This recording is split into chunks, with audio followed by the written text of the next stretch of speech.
How's it going, guys? It's the Pixelated Pumpkin, and in today's video, Spirit Halloween has released their first 5 new animatronics for the Halloween 2025 season, and I am very disappointed that it's not all of them, but I'm here to cover what we have so far anyways, and what we have is, well, let's find out.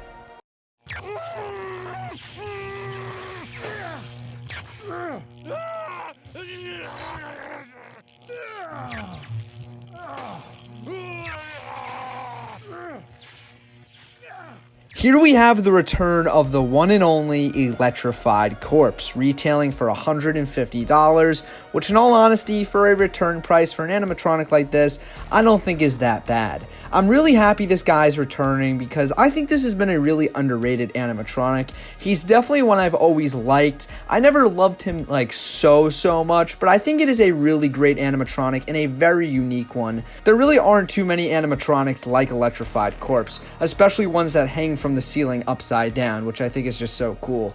I'm really happy he's back. Like I've said, the animation is great, the look of it is great. I'm pretty sure he's been improved. It looks like he shakes a lot faster than he used to, so that is really cool. And he pretty much just looks the same as the original, if not a little bit better, which, you know, you can't say about all the returning props, so I'm happy I can about this guy. It's really cool to have him back in his original and former glory.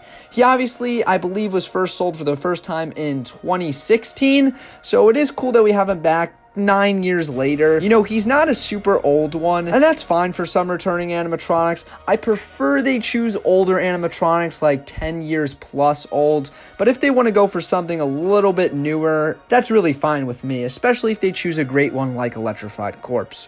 Overall, I'm really happy he's back, and I cannot wait to see him in person.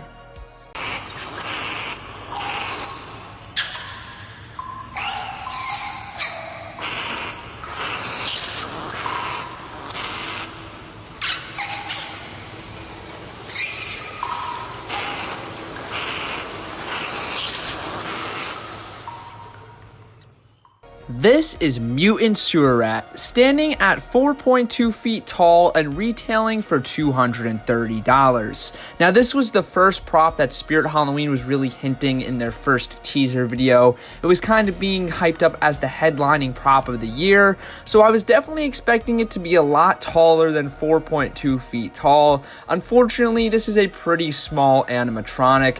I really thought this was going to be a hulking beast of a giant rat, but it is kind of only a normal medium-sized giant rat, all things considered at least. Overall, I like this one a lot, actually. I think the face is really good on it. The animation is nice, and I love how the tail sort of wraps around the 2 bottom legs there. It really does have a good design, in my opinion. Though I wish the face was a little bit more gory looking with, you know, more mutations on it. Maybe some, like, horrific looking boils or, like, just gross skin stuff going on with the face. But really, I can't complain too much about this guy's design. I do like it. What I don't like is this guy's height and price. I think him only being 4.2 feet tall is a really missed opportunity just to have an absolutely giant hulking rat animatronic. I'm sure this guy will be a lot bigger in person than he looks in the photos and stuff. I'm sure he will have a very big presence, but I really thought this was going to be a prop that was around 6 to 7 feet tall and just sort of this hulking monster. It really just ends up being a pretty short little thing, which is definitely unfortunate in my opinion. And the price of $230 for a 4-foot prop is pretty ridiculous. I don't understand why he's that expensive. It's not like he does all that much either, just head movement and the mouth movement there. I don't know. Overall, though, I have to say I do like this one quite a bit. I think he is cool, and I definitely think it's nice that we're getting a prop that fits the subway theme for sure. Definitely would have been a missed opportunity not to have a rat animatronic, so I'm happy we have one.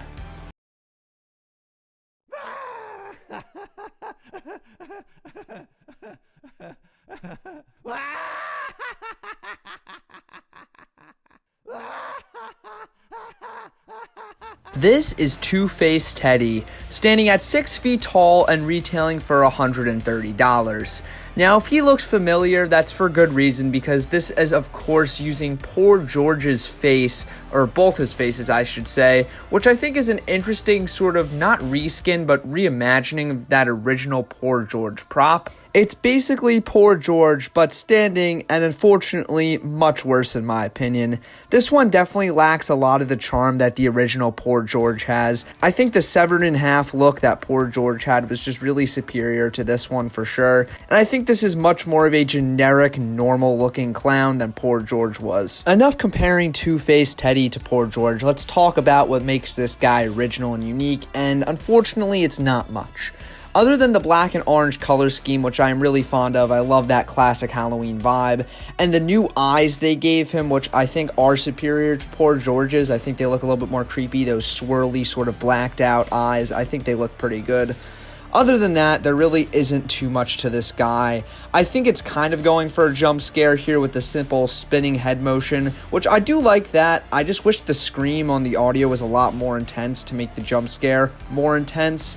But other than that, this guy is just really generic and just kind of boring. I wouldn't be hating on this guy as much if it was only $100, but $130 for a budget prop like this is kind of ridiculous. It hardly does anything. I guess it is 6 feet tall, which if you want to get a 6 foot tall Spirit Halloween animatronic, you're probably going to end up paying more than $100 anyways, but I still think this one should be a little bit cheaper. Overall, I definitely don't hate Two-Face Teddy. I just think he's pretty boring.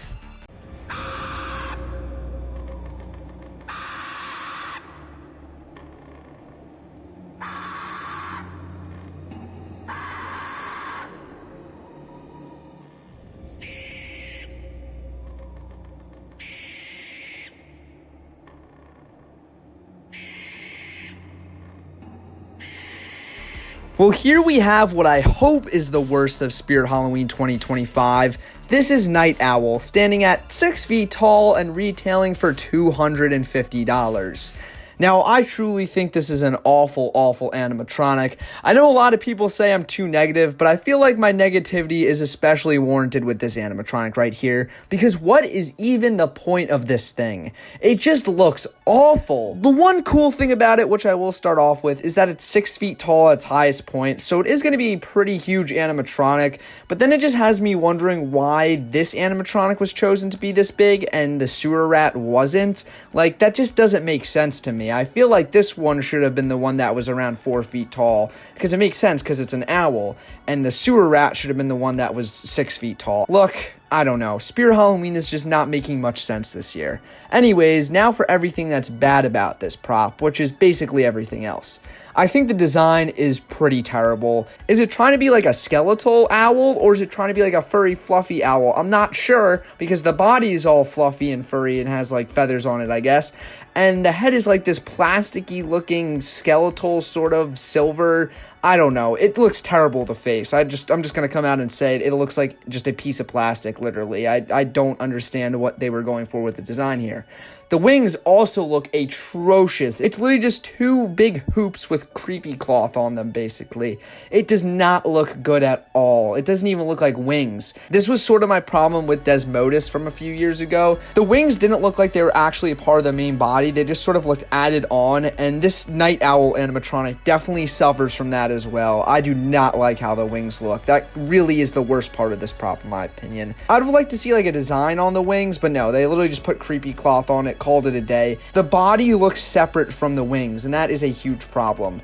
Overall, I have to say this thing is just really stupid looking. I might be saying that right now, but when I see it in person, I might change my opinion, because, this thing is going to be absolutely enormous. If it's 6 feet tall at its highest point, that means these wings have to be like 7 feet wide, so it's going to have an absolutely massive wingspan, which I guess will be kind of cool to see in person, just to really see how big and, just the size of this guy in person, but I don't like it now. I think I'll probably like it a little bit better when I see it in person, but I hope that this is my least favorite one overall this year, because I can't imagine it getting much worse than this.